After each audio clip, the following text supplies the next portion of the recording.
আসসালামু আলাইকুম এভরিওয়ান, সবাই কেমন আছেন? চলে এসেছি নতুন একটা ব্লগ ভিডিও নিয়ে। আপনারা সবাই কেমন আছেন? আশা করি আপনারা সবাই ভালো আছেন। আমি আপনাদের দোয়ায় আর আল্লাহর রহমতে অনেক অনেক বেশি ভালো আছি। দুইটা প্রবাসী ভাইয়া আমের আচার অর্ডার দিয়েছিল, তো নিজের হাতে সেই আচারটাই বানানোর ট্রাই করছিলাম। তারা নিয়েছিল মিষ্টির আচার, তো এটা হচ্ছে ফজলি আম। এখন পর্যন্ত আমাদের গাছের ফজলি আম মানে পাকেনি, তো কাঁচা আম দিয়েই হচ্ছে আচার বানাবো। আর তারা যেহেতু চেয়েছে ফজলি আমের আচার খাবে, তো সেই কারণে ফজলি আমের আচারগুলো নিজের হাতে বানাচ্ছিলাম। আর যেসব ভাইয়ারা আম অর্ডার করেছিলেন তারা খুবই তাড়াতাড়ি পেয়ে যাবেন, পার্সেল রেডি আছে আপনাদের মাঝে। অবশ্যই সেগুলো পৌঁছে যাবে খুবই খুবই তাড়াতাড়ি। আর আপনাদের কাছ থেকে অবশ্যই আমি পার্সেলের রিভিউ নিব আর সেটা আপনাদের সবার মাঝে শেয়ার করে দিব। তো যাই হোক, চলুন কথা না বাড়িয়ে এখন হচ্ছে আমের আচার কিভাবে বানাইলাম আর কি কি প্রসেসিং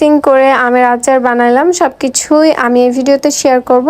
যেহেতু ভাইয়ারা আমের আচারটা হচ্ছে গোটা গোটা নাইনি, মানে এই যে যেরকম দেখছেন এরকম ভাবেও কিন্তু আমের মোরব্বা বানানো যায়। যদিও বা আমার তেমন একটা আচারের অভিজ্ঞতা নাই, কিন্তু যেটুকুই বানাই না কেন অনেক অনেক বেশি মজাদার হয় আর অনেক বেশি ভালো লাগে।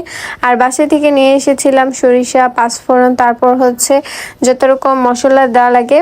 এক কথায় আচারটা যেন সুস্বাদু এবং স্বাদ হয় সেই অনুযায়ী আমি হচ্ছে সব রকমের মশলা এখানে দিচ্ছিলাম।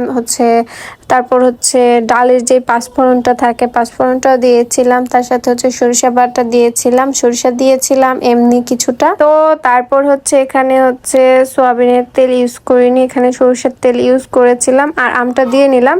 আর শুকনা মরিচ আর রসুন আগে থেকে ভাজা ছিল, তো শুকনা মরিচ, জিরার গুঁড়ো এগুলো কিন্তু হচ্ছে পাটায় সুন্দর করে বেটে নিয়েছিলাম আর সেগুলোই হচ্ছে এখানে দিয়েছিলাম। যাই হোক, অনেক সময় চুলার যে ভাবটা থাকে ওই ভাবের কারণে মানে অনেক অনেক বেশি ভিডিওটা ধোঁয়া ধোঁয়া হয়ে যাচ্ছিল। তো যাই হোক, এখানে কিছু পরিমাণে লবণও অ্যাড করে দিয়েছিলাম স্বাদ বাড়ানোর জন্য। তারপর দিয়েছিলাম পরিমাণ মতো চিনি, যেহেতু ভাইয়ারা চিনি মানে মিষ্টির আচার খাবে এই জন্য চিনি দিয়েছিলাম, পরিমাণ মতোই দিয়েছিলাম। প্রায় এখানে 3 কেজির মতো ছিল, তারপর সেখানে তো বেশি চিনি লাগবে তাই না? আপনারা হয়তো বা ভিডিওতে দেখতে পাচ্ছেন খুবই অল্প আচার, কিন্তু না, অনেকগুলো আচার, অনেক বেশি আচার ছিল। এখন তো দেখতে মনে হচ্ছে একদম পাতলা পাতলা, কিন্তু এই আচারটা আরো ঘন হবে আর কালারটা আস্তে আস্তে আরো বেশি সুন্দর হবে। দেন দেখেন এত সুন্দর একটা কালার এসেছিল, মাশাল্লাহ মাশাল্লাহ বলতে কেউ ভুলবেন না। তো যাই হোক, স্বাদ মতন আচারটা হচ্ছে পরিমাণ মতো সবকিছু দিয়ে কিন্তু আচারটা বানাইছিলাম। চাইলে আপনারা অর্ডার করতে পারেন আমার কাছ থেকে, আপনাদের পরিবার, আত্মীয় স্বজন সবার জন্যই অর্ডার করতে পারেন। তো ভিডিওটা এত দূর পর্যন্ত, সবাই ভালো থাকবেন, আল্লাহ হাফিজ।